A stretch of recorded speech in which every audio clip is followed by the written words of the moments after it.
तो स्टूडेंट्स, पिछले लेक्चर में हमने बात की थी linear sum of two subspaces की। आज का हमारा जो टॉपिक है वो है direct sum of two subspaces. What is the meaning of direct sum of two subspaces? इसको समझने के लिए हम सबसे पहले क्या करते हैं, देखो, सपोज करो वी जो मैंने एक वेक्टर स्पेस ले लिया R3 over the field of R, और इस वेक्टर स्पेस के मैंने दो सब स्पेसेस ले लिए। मैं इसका एक सब स्पेस ले लेता हूँ W1, जो कि मेरे पास है x y 0 such that x and y are real numbers. तो मैंने इसका एक ये सब स्पेस ले लिया जिसमें इस तरह के एलिमेंट हैं, और मैंने इसका एक दूसरा सब स्पेस ले लिया जिसमें मेरे पास एलिमेंट हैं कुछ इस टाइप से x 0 and z such that x and z are real numbers. अब इस वेक्टर स्पेस का कोई भी आर्बिट्रेरी एलिमेंट मैंने सिलेक्ट किया, तो इस आर्बिट्रेरी एलिमेंट को मैं W1 और W2 के एलिमेंट की हेल्प से बनाऊंगा। तो इसको मैंने क्या किया, इसको मैं लिख सकता हूँ x/2 y 0 plus x/2 0 z। देखो, इन दोनों एलिमेंट को अगर आप ऐड करो, x/2 ये x हो गया, y+0 ये y हो गया, और 0+z ये z हो गया। तो मैंने जो है इस वेक्टर स्पेस V के एलिमेंट को कुछ मैंने इस तरह से लिख दिया। अब ये देखो, ये वाला जो एलिमेंट है, ये एलिमेंट तो हमारा W1 का एलिमेंट है, और ये जो एलिमेंट है ये मेरा W2 का एलिमेंट है। ठीक है, अब मैं क्या करता हूँ, इसी एलिमेंट को जो है एक नए तरीके से लिखता हूँ, जिसमें मैंने क्या किया, यहाँ पे x/3 y 0, और ये x/3 है तो ये 2x/3 0 z। इन दोनों को अगर हम सम करें, यहाँ पे देखो x2, तो ये 20 के बराबर है। इसी तरह से मैं अब ये जो एलिमेंट है, ये जो एलिमेंट है ये भी W1 का है, और ये जो एलिमेंट है ये W2 का है।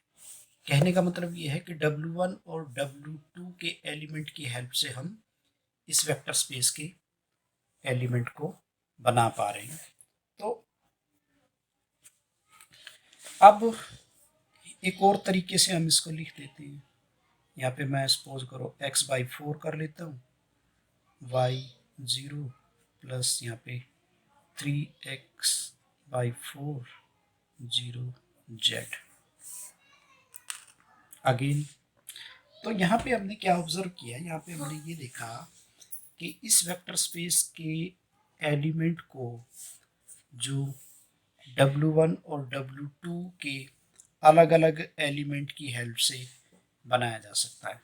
देखो, ये W1 का एलिमेंट है, ये भी W1 का एलिमेंट है, लेकिन ये दोनों एलिमेंट सेम नहीं है। यहाँ पे x/2 है, यहाँ पे x/3 है, तो दे आर नॉट सेम। ठीक है, लेकिन W1 और W2 के अलग अलग एलिमेंट जो हैं वो हमारे पास सेम एलिमेंट को बना रहे हैं। या हम इसको ऐसा कंसिडर देख सकते हैं कि इस वेक्टर स्पेस का जो एलिमेंट है वो जो है एक से ज़्यादा तरीकों से लिखा जा रहा है। ठीक है, अब हम क्या करते हैं,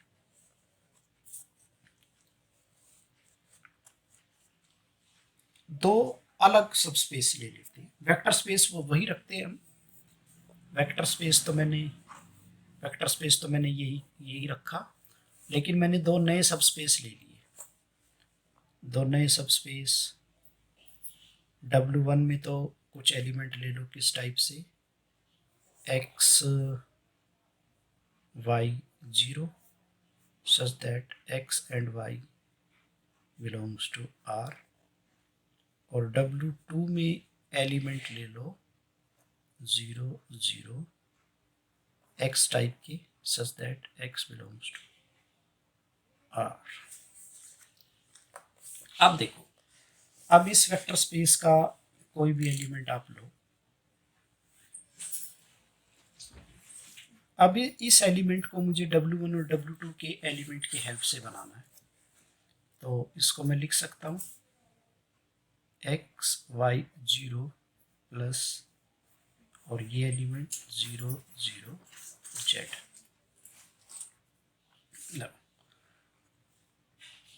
देखो ये जो एलिमेंट है ये मेरा W1 का मेंबर है, ये जो मेरा एलिमेंट है ये W2 का मेंबर है। अब मैं इस एलिमेंट को W1 और W2 के एलिमेंट की हेल्प से जो है किसी और तरीके से नहीं लिख सकता। तो ये इस एलिमेंट का एक यूनिक एक्सप्रेशन है। तो जब वेक्टर्स, तो इन दोनों सिचुएशंस में आपने क्या ऑब्जर्व किया कि पहले केस में तो क्या था, वेक्टर स्पेस के एलिमेंट को जो है वो W1 और W2 के अलग अलग एलिमेंट की हेल्प से बना सकते थे, या आप इसको ऐसा कह सकते थे कि एक सिंगल एलिमेंट को एक से ज़्यादा तरीक़ों से लिखा जा सकता है। लेकिन दूसरे केसेस में आप इस एलिमेंट को जो है वो एक यूनिक वे में जो है वो लिख पा रहे हो। तो अगर हम वेक्टर स्पेस के हर एक एलिमेंट को एक यूनिक वे में लिख सकें with the help of element of W1 and W2, then we say that V जो है डायरेक्ट सम है W1 का और W2 का, और उसको हम लिखते हैं V is direct sum of W1 and W2। ये डायरेक्ट सम की नोटेशन है। तो डेफिनेशन से आपको क्या समझ में आया? डेफिनेशन से, डायरेक्ट सम की डेफिनेशन हमारे पास क्या कहती है कि V is the direct sum of W1 and W2 if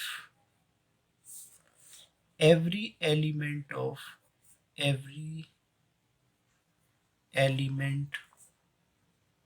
the vector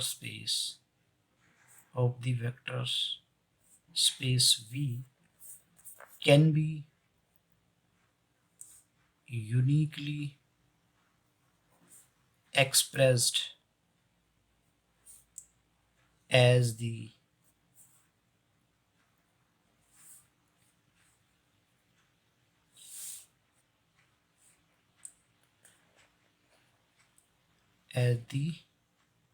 uniquely expressed as the sum of elements of W1 and W2। कहने का मतलब क्या है? अगर इस वेक्टर स्पेस के हर एक एलिमेंट को W1 प्लस W2 की फॉर्म में लिखा जाए, where W1 and W2 are unique, then we say that V is the direct sum of W1 and W2। अब हम इसको जो है एक और एग्जाम्पल की हेल्प से देख लेते हैं।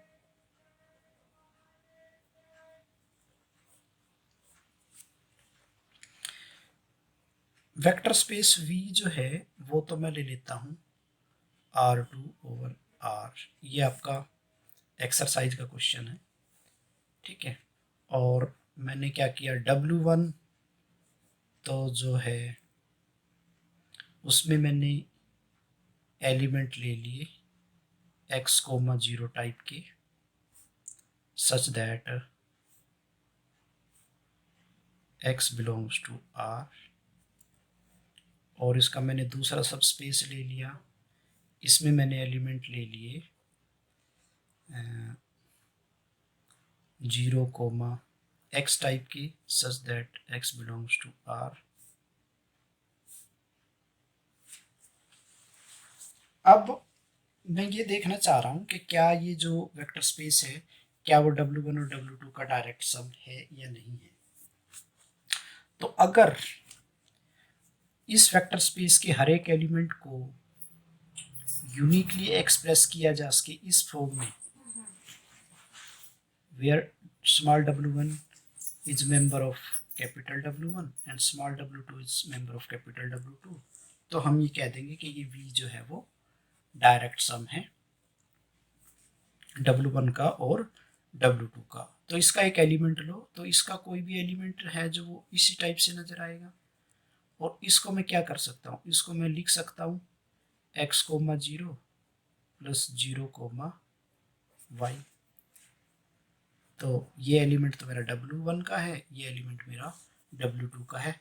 अब इस एलिमेंट को किसी और तरीके से एक्सप्रेस नहीं किया जा सकता, ठीक है। तो ये एक्सप्रेशन जो है वो यूनिक है, that's why V is the direct sum of W1 and W2। तो हम यहाँ से कह देंगे कि ये डायरेक्ट सम इन दोनों का है। अब आपने एक चीज यहाँ पे नोट की होगी कि अगर ये V डायरेक्ट सम है W1 और W2 का, तो ये जो है लीनियर सम तो है ही है।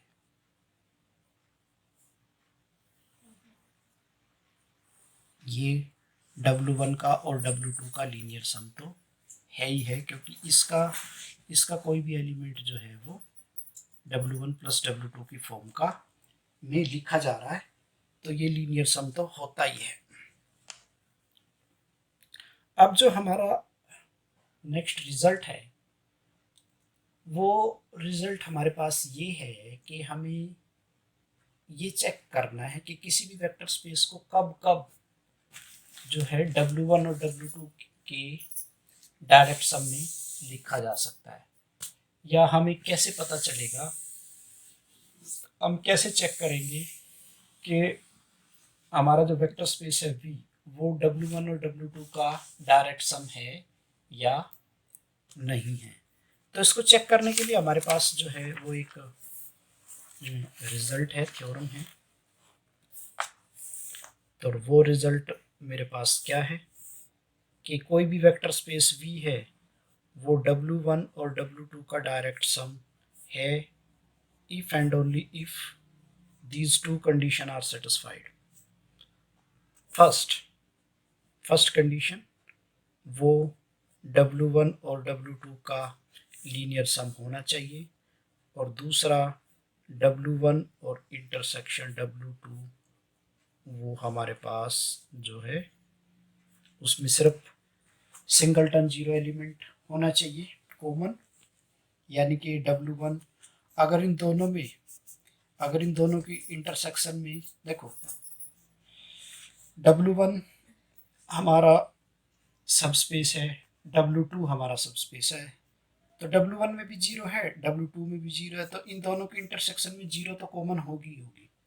अगर जीरो के अलावा कोई और एलिमेंट इनमें कॉमन ना हो तो हम इनको बोलते हैं डिसजॉइंट सबस्पेस। तो डायरेक्ट सम बनने के लिए V जो है इन दोनों का लीनियर सम होना चाहिए और ये दोनों डिसजॉइंट होने चाहिए। तो इसका जो प्रूफ है वो वेरी वेरी सिंपल है। इस थ्योरम का जो प्रूफ है, तो हम फर्स्ट सपोज कर लेते हैं, पहले स्टेप में हम सपोज कर लेते हैं कि सपोज दैट V जो है वो W1 का और W2 का डायरेक्ट सम है। तो डायरेक्ट सम है, तो इसका मतलब ये है कि ये W1 का और W2 का लीनियर सम तो है।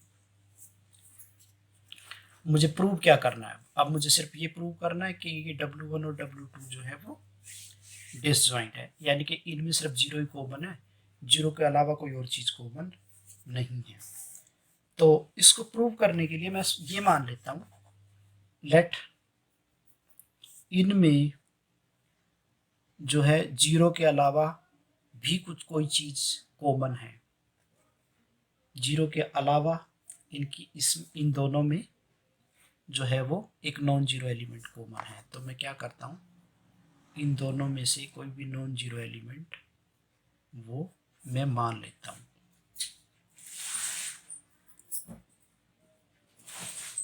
इसको मैं कंट्राडिक्शन की हेल्प से प्रूव करूंगा। तो मैंने मान लिया कि W1 इंटरसेक्शन में एक एलिमेंट है जीरो के अलावा। तो अगर ये W1 में है, अब देखो, अब ये W1 में भी है, W2 में भी है, यानी कि, और ये इंटरसेक्शन जो है वो V का सबस्पेस है। तो ये वाला जो एलिमेंट है ये V में भी है, V का तो एलिमेंट है ही है ये वेक्टर स्पेस का। तो इस V को मैं ऐसा भी लिख सकता हूँ, 0 प्लस V, ये जीरो तो W1 की है, और ये जीरो, ये एलिमेंट्स जो है वो W2 का भी है। तो क्योंकि देखो यहाँ से this implies V belongs to W1 and V belongs to W2, intersection में है तो दोनों में तो होगा ही। अब ये एलिमेंट तो W1 की जीरो है और ये V W2 का है, तो V को हमने ऐसा भी लिख दिया और V को हमने ऐसा भी लिख सकते हैं। तो हमने वेक्टर स्पेस V के एक एलिमेंट को दो अलग अलग तरीकों से लिख दिया, बट ये तो डायरेक्ट सम है, तो हम किसी भी एलिमेंट को दो अलग अलग तरीकों से तो लिख ही नहीं सकते। ठीक है, तो ये हमारे पास जो है वो एक कॉन्ट्राडिक्शन आ गया, ए कॉन्ट्राडिक्शन। ठीक है, तो इसका मतलब है हमने ये जो सपोज किया था कि इन दोनों के इंटरसेक्शन में कोई नॉन जीरो एलिमेंट है, ये हमारी सपोजिशन रॉन्ग हो गई। तो दैट्स वाई हमारे पास W1 इंटरसेक्शन W2 में सिर्फ जीरो एलिमेंट ही कॉमन है। तो इसका एक पार्ट तो जो है हमारे पास प्रूव हो गया। अब इसका कन्वर्स पार्ट हम प्रूव कर लेते हैं। कन्वर्सली सपोज दैट V जो है लीनियर सम है W1 प्लस W2 का, और W1 इंटरसेक्शन W2 में सिर्फ जीरो एलिमेंट ही कॉमन है।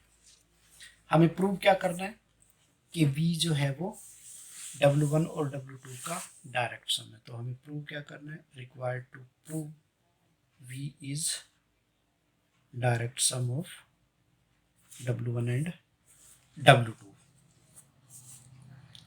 अगर मैं V के हर एक एलिमेंट को एक यूनिक वे से लिख करके दिखा दूं, देखो डायरेक्ट सम प्रूव करने के लिए मुझे क्या प्रूव करना पड़ेगा कि V के हर एक एलिमेंट को यूनिकली एक्सप्रेस करना पड़ेगा as the sum of elements of W1 and W2। ठीक है, तो मैं क्या करता हूं, मैं इसका एक एलिमेंट ले लेता हूं, लेट, या मैं सपोज कर लेता हूं, सपोज मैं इस V को दो तरीकों से लिख सकता हूं। ये जो एलिमेंट है V का, मान लो मैं सपोज कर लो तो इसको दो तरीकों से लिख सकता हूँ। एक तो W1 plus W2, W1 belongs to capital W1 and small W2 belongs to capital W2, और इसको मैं मान लो ऐसा भी लिख सकता हूँ, W1 dash plus W2 dash, W1 dash belongs to W1 and W2 dash belongs to capital W। मान लो मैंने इस एलिमेंट को जो है वो दो अलग अलग तरीकों से लिख दिया, तो इसका मतलब है v को ऐसा भी लिखा जा रहा है, v को ऐसा भी लिखा जा रहा है, तो इसका मतलब है ये दोनों चीज सेम है। तो इसका मतलब है यहाँ से W1 plus W2 is equal to W1 dash plus W2 dash. इसको इधर ले जाओ और उसको उधर ले जाओ, तो W1 minus W1 dash is equal to W2 dash minus W2। अब मैं क्या करता हूँ, पहले राइट साइड को देखते हैं। इसको देखो, W2 dash W capital W2 का एलिमेंट है, ये W2 कैपिटल W2 का एलिमेंट है और W2 सब स्पेस है, तो ये इन दोनों का जो डिफरेंस है वो W2 में जाएगा। लेकिन ये एलिमेंट किसके बराबर है, ये तो इसके बराबर है, तो इसका मतलब है ये एलिमेंट W2 में चला गया। तो this implies W1 minus W1 dash belongs कर गया W2 में। बट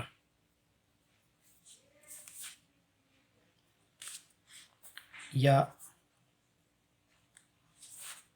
देखो W1 सब स्पेस है, तो W1 minus W1 dash, W1 minus W1 dash, ये तो W1 में भी है,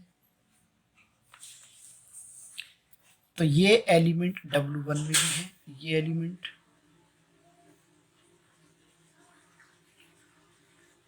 ओके। तो मैंने इसको थोड़ा उल्टा देख लिया।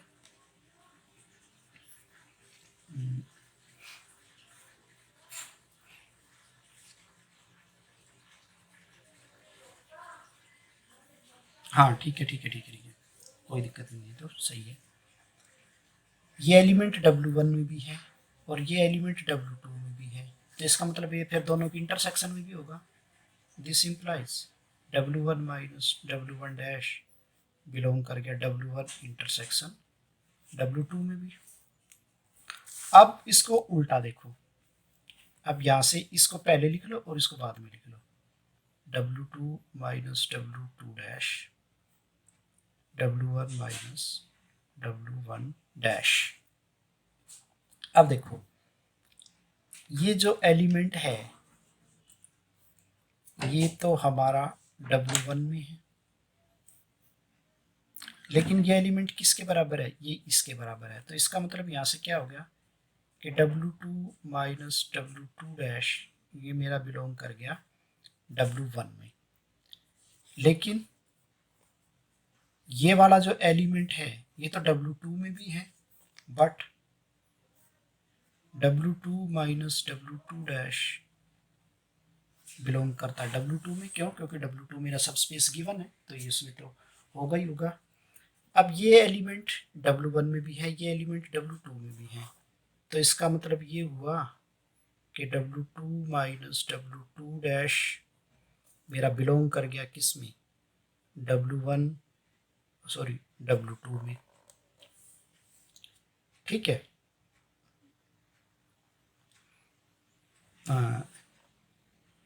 ना W1 में भी है W2 में भी है, तो W1 इंटरसेक्शन W2 में बिलोंग कर गया, सॉरी। तो ये एलिमेंट मेरा जो है वो W1 इंटरसेक्शन W2 में बिलोंग कर गया। ये एलिमेंट भी मेरा W1 इंटरसेक्शन W2 में है, बट W1 की और W2 की इंटरसेक्शन तो मेरे पास जो है वो 0 है। W1 की और W2 की इंटरसेक्शन तो मेरे पास 0 है, यानी कि ये तो मेरे पास जो है वो 0 है। इसका मतलब क्या है, ये एलिमेंट तो 0 के बराबर है। This implies W1 minus W1 dash is equal to 0। इसका मतलब क्या है, W1 is equal to W1 dash. In the same way यहाँ से यहाँ से मेरे पास क्या आ जाएगा, W2 और W2 डैश ये आपस में बराबर हैं। इसका मतलब यहाँ से क्या हुआ, अब यहाँ से देखो,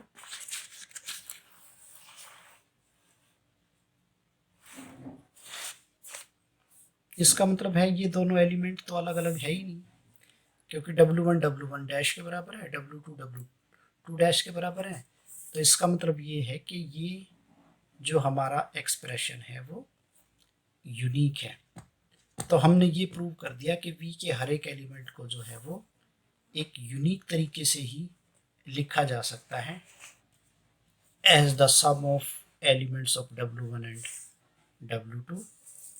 तो हमारे पास ये जो लीनियर सम है ये डायरेक्ट सम में कन्वर्ट हो जाता है। तो आप इसका यहाँ पे रीजन लिख सकते हो।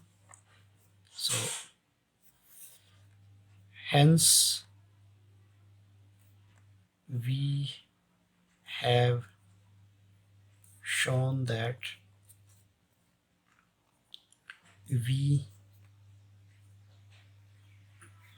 the small v can be written in a unique way with the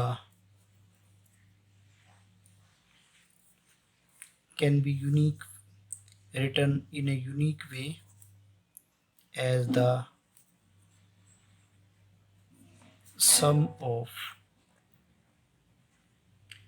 elements of W1 and W2. Therefore V is the direct sum of W1 and W2, and this completes the proof of your theorem. तो ये था हमारे पास direct sum का concept और direct sum से related result.